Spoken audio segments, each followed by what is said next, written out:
Syederalon pohon berukuran besar yang tumbuh di pinggir jalan Banda Aceh Medan, Gampong Kemiru, Kecamatan Kuta Cotgili, Aceh Besar pada Selasa 26 Juli 2022 pagi tumbang.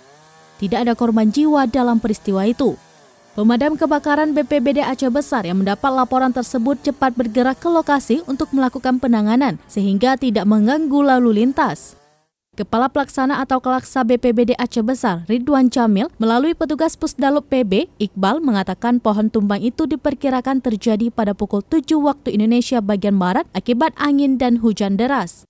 Di samping itu, Iqbal juga mengatakan pohon yang tumbuh di pinggir ruas jalan nasional tersebut diduga sudah cukup rapuh dan tua. Ditambah dengan kondisi angin kencang disertai hujan, pohon tersebut semakin tidak mampu bertahan.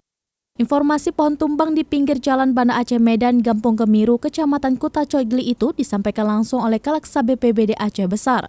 Penanganan selesai dilaksanakan oleh petugas dan turut dibantu oleh petugas Polsek setempat yang ikut turun ke lokasi untuk mengatur kelancaran lalu lintas sekitar pukul 8:21 waktu Indonesia bagian Barat.